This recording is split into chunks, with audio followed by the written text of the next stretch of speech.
வணக்கம் சார். வணக்கம் சார். இப்போ பாண்ட்ல இன்வெஸ்ட்மெண்ட் பண்றது ரெகுலரா இன்கம் கிடைக்கும் அப்படின்னு சொல்றாங்க. ஸோ அது எப்படி சார் ஒர்க் ஆகுது? பாண்டை பொறுத்தளவு பேசிக்கலாக பார்த்தீங்க அப்படின்னு இப்போ நான் ஒரு தொழில் ஒன்று நடத்துகிறேன். இந்த தொழிலில் நான் முதல் போட்டிருக்கேன். எனக்கு இப்போ எக்ஸ்பேன்ஷன் போகணும்.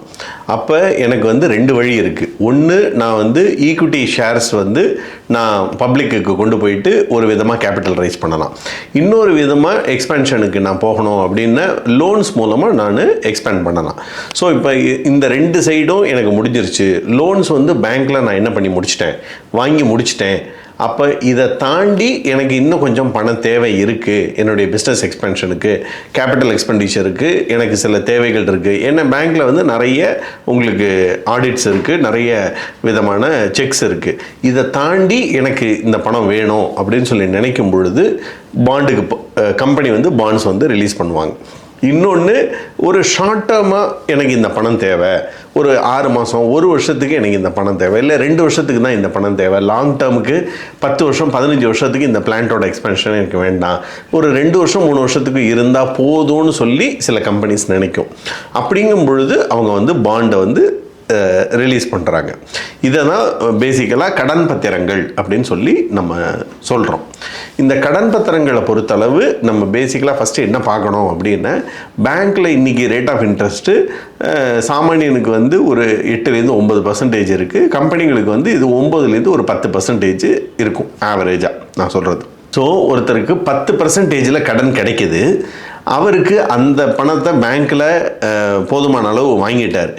அப்போ வெளியே வரணும் அப்படின்னா அவர் வந்து கண்டிப்பாக கூடுதலான ரிட்டர்ன் தரேன் நான் உங்களுக்கு அப்படின்னு சொல்லி சொன்னால் தான் அப்போ அந்த கம்பெனிக்கு வந்து பணம் கிடைக்கும். இது பேங்க்லேயும் போய் நான் 10% தரேன் அப்படின்னு சொல்லி சொன்னால் முதலீட்டாளர்கள் என்ன யோசிப்பாங்க, பேங்க்லேயே எனக்கு என்ன இதே ரேட் ஆஃப் இன்ட்ரெஸ்ட் கிடைக்கிது, நான் ஏன் உங்கள்கிட்ட வரணும் அப்படின்வாங்க. ஸோ அப்போ அதை அட்ராக்ட் பண்ணுறதுக்காக தான் கம்பெனிஸ் என்ன பண்ணுறாங்க, ஒரு ஹையர் ரேட் ஆஃப் இன்ட்ரெஸ்ட்டில் பாண்ட்ஸை வந்து ரிலீஸ் பண்ணுறாங்க. இப்போ அதில் நம்ம என்ன கவனமாக இருக்கணும் அப்படின்னா, இப்போ நிறைய பேர் அட்வர்டைஸ் பண்ணுறாங்க, கூடுதலான விலைக்கு பாண்டு வந்து நாங்கள் தரோம், இன்ட்ரெஸ்ட் ரேட் வந்து தரோம் அப்படின்னு சொல்லி சொல்கிறாங்க. ஸோ அப்படிங்கிற பட்சத்தில் இந்த கூடுதலான விலைக்கு, இப்போ உதாரணத்துக்கு ஒரு 14% ஒருத்தர் பாண்டு தர்றாருன்னு வச்சுக்கோங்க. அப்போ அவர் போட்டு அந்த 14% வாங்கி அவர் தொழிலில் முதலீடு பண்ணணுமா? கரெக்டாக அவர் முதலீடு பண்ணி அதுக்கப்புறமா தான் நம்மளுக்கு என்ன தரணும், அந்த ப்ராஃபிட்டை தரணும். ஸோ 14% எனக்கே தராரு அப்படின்னு அவர் தொழிலில் முதலீடு பண்ணி அவர் ஒரு ப்ராஃபிட் எடுக்கணுமா? அப்போ அந்த தொழிலில் 20% வரைக்கும் இல்லை 18% வரைக்கும் அவருக்கு அந்த லாபம் இருந்தால் ஒழிய அந்த பாண்டு வந்து சேஃபர் கிடையாது. சரிங்களா? ஸோ இது ஒரு கேபிட்டல் ரொட்டேஷனுக்காக பண்ணுறவங்க சில பேர் இருக்காங்க. ஸோ அந்த மாதிரி ஒரு ரிஸ்க்கான ஒரு பேப்பரில் போய் மாட்டிடக்கூடாது அப்படிங்கிறது தான் கன்சர்ன். சார், அதே மாதிரி பாண்டில் இன்வெஸ்ட்மெண்ட் பண்ணோம் அப்படின்னா 14% வரையும் ரிட்டர்ன்ஸ் கிடைக்கும் அப்படின்ற மாதிரிலாம் வந்து சொல்கிறாங்க. ஸோ இது வந்து எப்படி சார், உண்மையிலே கிடைக்குமா, இல்லை சும்மா மார்க்கெட்டிங் ஸ்ட்ராட்டஜிக்காக இந்த மாதிரி சொல்கிறாங்க, இல்லை அது மார்க்கெட்டிங் தானா? இல்லை, உண்மையாக 14%க்கு தர்றாங்க. இப்போ சமீபத்தில் கூட 12%, 13%க்கெலாம் பாண்டு இப்போ 5 இயர்ஸுக்கு ரிலீஸ் ஆகிருக்கு. அதெல்லாம் வெளியே மார்க்கெட்டில் கிடச்சிட்டு தான் இருக்குது. பட் நான் சொல்கிற மாதிரி இப்போ 14%க்கு எங்கிட்டேருந்து வாங்கி அவங்க எவ்வளவு பர்சன்டேஜுக்கு முதலீடு பண்ணுறாங்கன்றது தெரியணும். இப்போ பேசிக்கலாக பேங்க் எப்படி ஒர்க் அவுட் ஆகுது, நான் 100 ரூபா நான் கொடுத்தேன்னா பேங்க் வந்து எனக்கு எவ்வளோ ரேட் ஆஃப் இன்ட்ரெஸ்ட் தராங்க, ஃபிக்ஸட் டெபாசிட்டுக்கு 6-7% தராங்க. பேங்க்கு நான் ஹவுசிங் லோன் போனேன்னா எனக்கு எவ்வளோ பர்சன்டேஜ் சார்ஜ் பண்ணுறாங்க, 8-9% சார்ஜ் பண்ணுறாங்க. ஸோ எங்கிட்டேருந்து வாங்கின பணத்தை 7% எங்கிட்ட கொடுத்துட்றாங்க, 9% கடன் கொடுக்குறாங்க. கரெக்டாக? ஸோ அவங்களுக்கு லாபம் எவ்வளோ தான் இருக்குது, வெறும் 2% தான் இருக்குது. அதுலேயும் ஸ்டாட்யூட்டரி லிக்விடிட்டி ரேஷியோ அப்படின்னு சொல்லிட்டு ஆர்பிஐயோட கைட்லைன் ஒன்று இருக்குது. அப்படின்னு என்ன, நான் 100 ரூபா பணம் வாங்கினேன்னா 100 ரூபாயும் நான் என்ன பண்ண முடியாது, ஹவுசிங் லோன் கொடுத்துட முடியாது. அந்த 100 ரூபாயில் 80% தான் நான் கடன் கொடுக்கலாம். பாக்கி 20% நான் கம்பல்சரி என்ன பண்ணணும், பேங்க்கில் ரிமைன் பண்ணணும். ஸோ அந்த 80 ரூபாவில் நான் வந்து 10 ரூபா சம்பாதிச்சு நான் உங்களுக்கு 6 ரூபாயோ 7 ரூபாயோ தரணும். புரியுதுங்களா? ஸோ இதே ரிஸ்க்கு தான் பெரிய பிஸ்னஸுக்கு பெரிய ரேட் ஆஃப் இன்ட்ரெஸ்ட்டுக்கு போகும்போது வரும். 14% 15%க்கு நான் கடன் வாங்குறேன்னா எனக்கு 20% கிடைச்சாதான் நான் உங்களுக்கு என்னவே பண்ண முடியும், 14% திருப்பி தர முடியும். அந்த அளவுக்கு 20% உள்ள வயபிள் பிஸ்னஸா அந்த கம்பெனி அப்படிங்கிறத பார்த்துட்டு நம்ம வாங்கணும். ஸோ அதே மாதிரி இப்போது 14%லாம் ஹை ரிட்டர்ன்ஸ் தான். ஸோ இந்த மாதிரி ஹை ரிட்டர்ன்ஸ் கொடுக்குற மாதிரி நம்ம பாண்ட்ஸில் இன்வெஸ்ட்மெண்ட் பண்ணுறது எவ்வளோ ரிஸ்க்கு சார்? அதாவது இந்த ரிஸ்க்கும் ரிட்டர்னும் ரெண்டும் இரு கோடுகள் கிடையாது, ஆப்போசிட் போகும். எனக்கு ரிஸ்க் அதிகமாக இருந்தது அப்படின்னா ரிட்டர்ன் அதிகமாக இருக்கும், ரிஸ்க்கு கம்மியாக இருந்ததுன்னா ரிட்டர்னும் கண்டிப்பாக கம்மியாக தான் இருக்கும். இப்போ நீங்கள் கேட்ட மாதிரி ரிஸ்க் அதிகமாக இருக்குன்னு சொன்னாலே அந்த பேப்பருக்கு அவங்களுக்கு லோக்கலில் என்ன பண்ண முடியலை, ஃபண்ட்ஸ் ரைஸ் பண்ண முடியலை. அதனால தான் அவங்க கூடுதலாக தராங்க. இப்போ உதாரணத்துக்கு ப்ளூ சிப் கம்பெனிஸோட பாண்ட் ரேட்ஸ் எல்லாம் பார்த்தீங்கன்னா 7 to 8% இல்லை 8 to 9% கிட்ட தான் இருக்கும் அவங்களோடது. இப்போ ஸ்டேட் பேங்க் ஆஃப் இந்தியாலாம் பாண்ட் வந்து ரிலீஸ் பண்ணுறாங்க, short term bond papers, long term bond paper விடுறாங்க. ஆர்பிஐ பாண்ட் ரிலீஸ் பண்ணுறாங்க, அதோடதெல்லாம் பார்த்தீங்கன்னா 6.5 to 7% தான் இருக்கும். அதெல்லாம் உத்தரவாதமாக கருதப்படுது. ஏன்னா ஆர்பிஐ வந்து சென்ட்ரல் கவர்மெண்ட்டோடது, அது வந்து உத்தரவாதமாக திருப்பி தந்துருவாங்க. அப்படிங்கிறதுனால ஆர்பிஐயோட பேப்பர்ஸுக்கு நல்ல டிமாண்ட் இருக்கும். ஆர்பிஐ ஒரு நாளும் 6 to 7% தாண்டி 10%க்கு நான் தரேன்னு சொல்லி சொன்னதே கிடையாது. சரிங்களா? ஸோ அந்த மாதிரி வருது அப்படிங்கும்போது அதில் ரிஸ்க் ஈக்குவலாக அசோசியேட் ஆகிருக்கு அப்படிங்கிறத நம்ம புரிஞ்சுக்கிட்டு தான் நம்ம இன்வெஸ்ட் பண்ணணும். சார் அதே மாதிரி கார்ப்பரேட் பாண்ட்ஸில் வந்து 12 to 14% வரையும் ரிட்டர்ன் தரும் அப்படின்ற மாதிரி ஆஃபர் தர்றாங்க. ஸோ இதுவுமே வந்து சேஃபா இல்லை வந்து ஒரு வார்னிங் சிக்னலா சார்? இல்லை, இது வந்து கண்டிப்பாக வார்னிங் சிக்னல் தான். ஏன்னா அவங்களுக்கு ஏற்கனவே பேங்க்ஸில் கிடைக்கக்கூடிய சீப்பான ஃபண்டிங்கான 9 to 10%க்கு அவங்களால கடன் வாங்க முடியலை அப்படின்னாலே அவங்க வேறு ஏதோ ஒரு கேஷ் கிரன்ச்சில் இருக்காங்கன்னு தான் அர்த்தம். இல்லைன்னா அவங்க போதுமான அளவு அவங்களோட கேபிட்டல் இன்ஃபியூஷன் பண்ண முடியாமல் இருக்காங்க அப்படின்னு சொல்லி தான் அர்த்தம். ஸோ அது வந்து கண்டிப்பாக அது வந்து ஒரு வார்னிங் சிக்னல். பட் அது எல்லா சமயமும் அது சரி ஆகாது. இப்போ மிகப்பெரிய கம்பெனிகள் வந்து இந்தியன் எம்என்சிஸ்ன்னு சொல்லுவாங்க. அவங்கெல்லாம் குளோபல் லெவலுக்கு போய் ஏடிஆர்ஸ்ன்னு சொல்லுவாங்க, அந்த மாதிரி உள்ள பேப்பர்ஸ் எல்லாம் வந்து ரிலீஸ் பண்ணுறாங்க. அது வந்து பேங்க்ஸு கொடுக்குறத விட கண்டிப்பாக அது கூட தான்.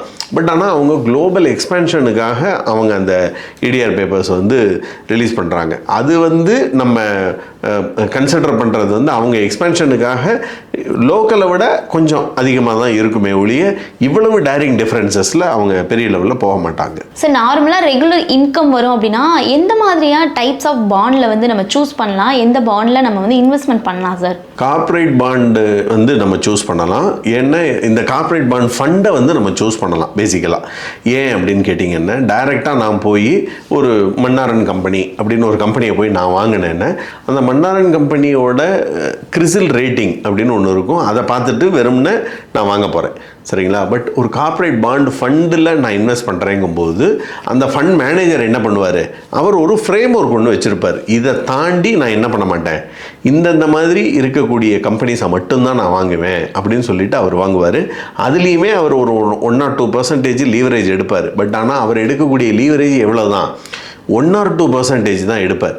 சரிங்களா? அதனால அதுக்கும் நான் போய் என்னோட எல்லா பணத்தையும் மன்னாரன் கம்பெனியில் டைரெக்டாக போய் முதலீடு பண்ணுறதுக்கும் நிறைய வித்தியாசம் இருக்குது. அதனால இப்போ ஒரு ரெகுலர் இன்கம் எனக்கு வேணும் அப்படின்னு சொல்லி சொன்னால் நம்ம வந்து கார்ப்பரேட் பாண்ட் ஃபண்டில் நம்ம இன்வெஸ்ட் பண்ணிக்கலாம். முக்கியமாக பாண்டில் இன்வெஸ்ட் பண்ணும்போது நம்ம என்னென்ன ஒய்டிஎம்னு சொல்லுவாங்க, அதாவது ஈல்டு டில் மெச்சூரிட்டி.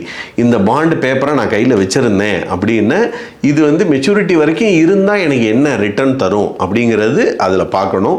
அது வந்து ஃபண்டு ஃபேக்ட் ஷீட்டில் இருக்கும். அதை பார்த்தோம் அப்படின்னாலே நம்மளுக்கு தெரிஞ்சிடும். அது தெரியலன்னு ஒரு அட்வைசர்கிட்ட கேட்டாங்கன்னா அவங்க வந்து அசிஸ்ட் பண்ணுவாங்க.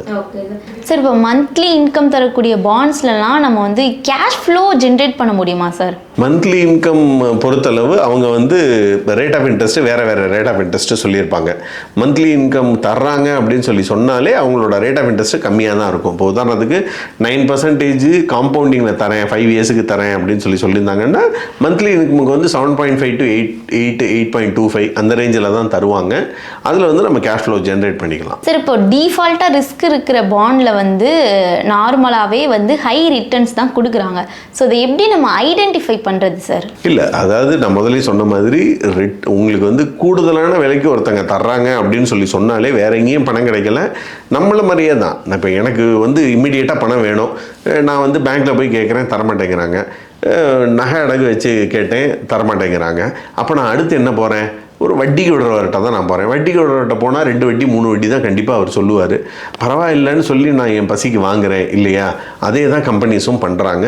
ஸோ கூடுதலான ரிட்டர்ன் ஒருத்தர் கொடுத்து தரேன், இன்ட்ரெஸ்ட் ரேட்டு தரேன்னு சொன்னார் அப்படின்னு சொன்னாலே அவருக்கு வந்து அந்த தேவைக்கு அதிகமாக இருக்குது அப்படின்னு சொல்லி தான் அர்த்தம். அப்போ நம்ம ரொம்ப காஷியஸாக தான் நம்ம அதில் முதலீடு பண்ணணும்.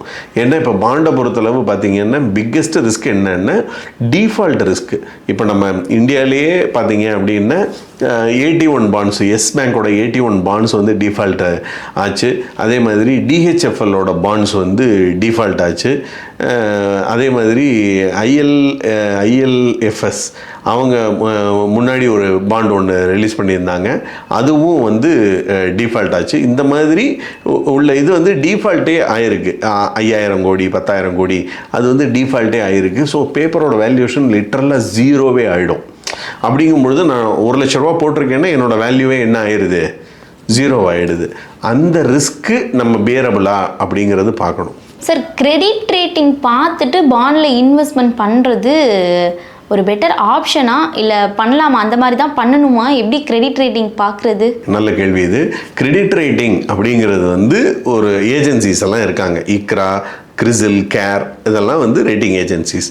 இவங்க கொடுக்குற கிரெடிட் ரேட்டிங்ஸ் வந்து டைம் டு டைம் வந்து மாறும். என்ன, இதை வந்து நம்ம ஒரு கைட்லைனாக எடுத்துக்கலாமே ஒழிய அவங்க யாரும் உத்தரவாதமே தரலை. ஃபார் யூர் இன்ஃபர்மேஷன், இப்போ நான் சொன்ன இந்த டிஹெச்எஃப்எல்லோட பேப்பர்ஸை பொறுத்தளவு அவங்க திவாலா போகிறதுக்கு முன்னாடி அவங்களோட கிரெடிட் ரேட்டிங் AAAன்னு இருந்தது. அதாவது ஹையஸ்ட் சேஃப்டியில் தான் இருந்தது. டிஃபால்ட்டுன்னு சொல்லி ஆன உடனே அடுத்த மாதமே பார்த்தீங்கன்னா BBB- போயிடுச்சு. ஸோ ஒரு மாதத்தில் என்ன ஆகிடுது? ஒரு பாண்ட் வந்து ஹையஸ்ட் சேஃப்டிலேருந்து ஹையஸ்ட் ரிஸ்க்குக்கு மாறிடுது, டக்குன்னு மாற்றிடுது. ஸோ அவங்க வந்து அவங்க வேலையை டக்குன்னு மாற்றி விட்ருவாங்க. ஸோ அதை வந்து நம்ம ஒரு கைட்லைனாக எடுத்துக்கலாமே ஒழிய அது வந்து இன்னும் வேத வாக்கோ இல்லை ஒரு ஃப்ரேம் ஒர்க்கோ ஒன்றும் கிடையாது. அதை பார்த்து நம்ம தெரிஞ்சுக்கலாம், ஓகே இந்த கம்பெனி இப்படி இருக்குது அப்படின்னு சொல்லி நம்ம கிரவுண்ட் ஒர்க் பண்ணி நம்ம வந்து அந்த கம்பெனியை பற்றி தெரிஞ்சுக்கணும். தெரியலைன்னா கார்ப்பரேட் பாண்ட் ஃபண்டில் நம்ம இன்வெஸ்ட் பண்ணுறது தான் உத்தமம். சார், அதே மாதிரி இப்போ பாண்டில் இன்வெஸ்ட்மெண்ட் பண்ணுறது எல்லாருமே பேசப்படுற ஒரு விஷயம் தான்.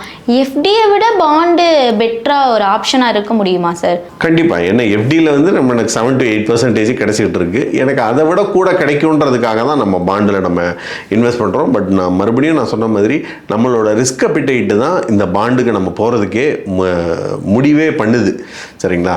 ஸோ இந்த ரிஸ்க் அப்பிடைட்டே எனக்கு பரவாயில்ல, இது இந்த ஒரு இன்னொரு 2% எக்ஸ்ட்ரா நான் ரிஸ்க் எடுக்கிறதுக்கு தயாராக இருக்கேன்னு சொல்லி சொன்னால் பாண்டுக்கு போகலாம். இல்லைன்னு இந்த மாதிரி உள்ளதை வந்து வெறும்ன இதில் இன்ஃப்ளூயன்சர்ஸ் சொல்கிறத மட்டும் வச்சு நம்ம அந்த மாதிரி பேப்பர்ஸில் இன்வெஸ்ட் பண்ணுறது நான் சஜஸ்டே பண்ண மாட்டேன். சார், இப்போ நார்மலாக நம்ம பாண்டில் இன்வெஸ்ட்மெண்ட் பண்ணுறோம் அப்படின்னா நார்மலாக சேஃபாக ரெகுலர் இன்கம் வரணும் அப்படின்னா நம்மளுடைய போர்ட்ஃபோலியோவில் எவ்வளோ % அலோகேட் பண்ணணும் பாண்ட்ஸை பொறுத்த வரையும்? பாண்டை பொறுத்தளவு நம்மளுக்கு இப்போ விட்ராயல்னு சொல்லி நம்ம பார்த்தோம் அப்படின்னு நம்மளுக்கு ஒரு 7 to 8% பேங்க்கில் கிடைக்கிற மாதிரி நம்மளுக்கு கிடைச்சிட்டு இருக்கு அப்படின்னு சொன்னாலே நம்ம 7 to 8% ரிட்டர்ன் கொடுக்கக்கூடிய பாண்ட்ஸில் நம்ம இன்வெஸ்ட் பண்ணுறோம்னா 7 to 8% தாராளமாக நம்ம விட்ராயலுக்கு எடுத்துக்கலாம். பட் பாண்டை பொறுத்தளவு பார்த்தீங்க அப்படின்னு எப்படி ஈக்விட்டிக்கு வந்து ஏகப்பட்ட ஃபேக்டர்ஸ் இருக்கோ, அதாவது economic factors, global Jio பாலிட்டிக்கல்ஸு, கம்பெனியோடைய progress, இந்த மாதிரி விஷயங்கள் எப்படி நம்ம பார்க்கணுமோ பாண்டுன்னு சொல்லி நம்ம வாங்கும் பொழுதும் நம்ம வந்து ஆர்பிஐயோட ரேட் ஆஃப் இன்ட்ரெஸ்ட்டை நம்ம பார்க்கணும். ஆர்பிஐ ரேட் ஆஃப் இன்ட்ரெஸ்ட் ஏற்றுனாங்கன்னா பாண்டோட வேல்யூஷன்ஸு குறைய ஆரம்பிச்சிடும். ஏன்னா ஆர்பிஐலேயே ஹையர் ரேட் ஆஃப் இன்ட்ரெஸ்ட் தராங்க, ஏன் நான் பாண்டை வைக்கணும்னு சொல்லிட்டு பாண்டெல்லாம் விற்க ஆரம்பிச்சிருவாங்க. பாண்டு விற்க ஆரம்பித்தா ப்ரைஸஸ் என்ன ஆகிடும்? கீழே வர ஆரம்பிச்சிடும். ஸோ இந்த இன்ட்ரெஸ்ட் ரேட் சைக்கிள், ஆர்பிஐயோட ரெப்போ ரேட்ஸு ப்ளஸ் கம்பெனியோடைய ஃபினான்ஷியல்ஸு, இது எல்லாத்தையும் பார்த்துட்டு தான் நம்ம பாண்டிலேயே வந்து இன்வெஸ்ட் பண்ணணும். Thank you sir. நன்றி. மேலும் ஈடி தமிழ் சேனல்ல வரப்போகும் பிசினஸ் மற்றும் அது ரிலேட்டடான வீடியோவை பார்க்க உடனே கீழே இருக்க சப்ஸ்கிரைப் பட்டனை கிளிக் பண்ணுங்க.